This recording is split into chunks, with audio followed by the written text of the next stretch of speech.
இன்றைக்கி நம்ம சேனலில் ஒரு பூண்டு ஊறுகாய் செய்ய போகிறோம். அதுக்கு 300 பூண்டு உரித்து ஒன்று பாதியமாக இப்படி தட்டி வச்சுருக்கேன். இல்லை 200 புளி ஊற வச்சுருக்கிறேன். கொஞ்சம் வெந்நீர் ஊற்றி ஊற வச்சுருக்கேன்.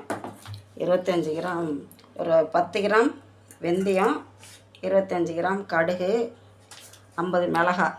இது எல்லாத்தையும் தனித்தனியாக வறுத்து ஒன்றா அரைக்கணும்.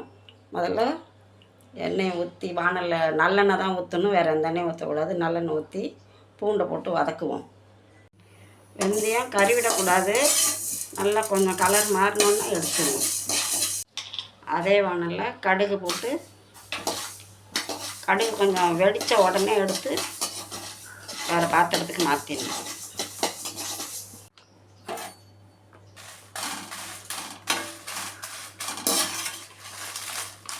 50 கிராம் மிளகாய் போட்டிருக்கேன். காரம் உங்களுக்கு வேணால் நீங்கள் பார்த்துக்கலாம். இந்த மிளகாய் வறுத்து பொடி பண்ணி போட்டால் தான் ஊறுகாய் நல்லா டேஸ்ட்டாக இருக்கும். தனி மிளகாத்தூளும் போட்டுக்கலாம். கடுகும் வெந்தயமும் தனியாக பொடி பண்ணிவிட்டு வதக்கிட்டு தனி மிளகாத்தூளும் போட்டுக்கலாம். 200 கிராம் நல்லெண்ணெய் ஊற்றிருக்கேன். எண்ணெய் காஞ்சோன்னா கடுகு போடும். 1 ஸ்பூன் கடுகு போட்டாச்சு. கடுகு நல்லா பொரிஞ்சோன்னே பூண்டை போட்டு சிம்மிலே வச்சு வதக்கணும், கையில் வைக்கக்கூடாது. கடுகு நல்லா பொரிஞ்சிட்டு பூண்டை ஊற்றி போட்டு இந்த எண்ணெயிலே வேகணும். பூண்டு நல்லா வேகட்டும். கொஞ்சம் மீடியம் ஃப்ளேமில் வேக வைங்க.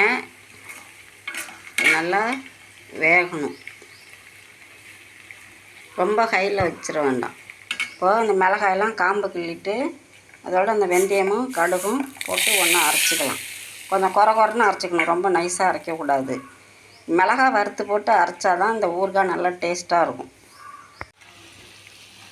பூண்டு நல்லா வெந்து கொஞ்சம் கலர் மாறி இருக்கு, வரும் பச்சை வாசனையெல்லாம் போயிட்டு இந்த டைமில் கரைச்சி புளியை ரொம்ப தண்ணியாக கரைக்காமல் கொஞ்சம் திக்காக கரைச்சிக்கணும். அந்த புளியை அதில் ஊற்றணும்.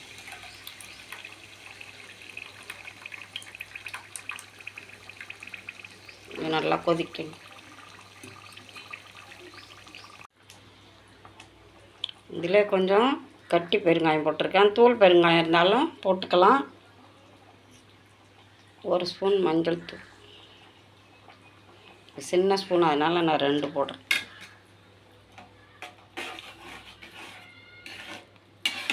புளி நல்லா கொதித்து தண்ணி நல்லா சுண்டி வரணும். நல்லா கொதிக்கட்டும். இந்த டைமில் உப்பு, கல் உப்பு போட்டுக்கலாம்.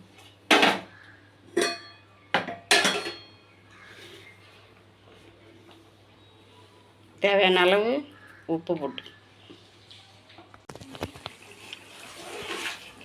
நல்லா புளி தண்ணி சுண்டி வந்துட்டு பச்சை புளியோட பச்சை வாசனையும் நல்லா போயிட்டு இந்த டைமில் நம்ம அரைச்சி வச்ச மிளகாத்தூளை அதில் கொட்டிட வேண்டியதான்.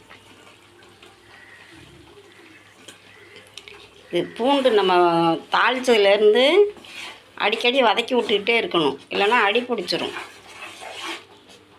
இனிமேல் தான் நல்லா பக்கத்துலேயே நின்று அடி பிடிக்காமல் வதக்கிட்டே இருக்கணும். இந்த டைமில் உப்பு காரம்லாம் பார்த்துட்டு பத்தலைன்னா போட்டுக்கலாம். இது இன்னும் நல்லா வதங்கி சுற்றி இப்போ நம்ம எண்ணெயே தெரியல பாருங்கள். இப்போ இன்னும் வதங்க நல்லா சுருண்டு எண்ணெய் எல்லாம் அப்படியே நம்ம ஊற்றின எண்ணெயெல்லாம் வெளியில் வரும். அதுதான் கரெக்டான பக்குவம். இது சிம்மில் தான் இருக்குது, இருந்தாலும் இப்படி தெரிக்கும். பார்த்து பத்திரமா செய்யணும்.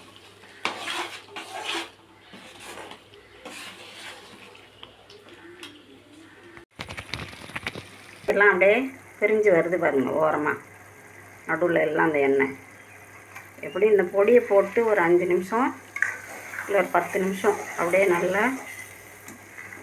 கிளறிக்கிட்டே இருக்கணும். ஆனால் கொஞ்சம் நேரம் அப்படியே விட்டால் அடி பிடிச்சிரும். ஒரு 10 நிமிஷம் அதுமாரி பொடியை போட்ட பிறகு கிளறி எண்ணெய் நல்லா பிரிஞ்சு வந்தோன்னே இறக்கி ஆற வச்சு பாட்டிலில் போட்டு வச்சுக்கிட்டோம். 6 மாதம் ஆனாலும் கெட்டு போகாத ஊறுகாய். ஊறுகாய் நல்லா ஆறிட்டு இந்த எண்ணெயெல்லாம் பாருங்கள் எப்படி அப்படியே வந்திருக்கு பாருங்கள். எண்ணெயெல்லாம் தனியாக இட்லி தோசைக்கும் நல்லாயிருக்கும். நல்லா கம கமன்னு வாசனையோட ஒரு ஊறுகாய் ரெடி.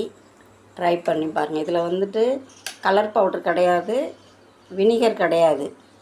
நம்ம அரைச்சி போட்ட அந்த மிளகா தான் வந்து இந்த கலரு அப்படியே கிடைக்கும். வேறு எந்த இதுவுமே இது கெமிக்கல் கிடையாது. ட்ரை பண்ணி பாருங்கள்.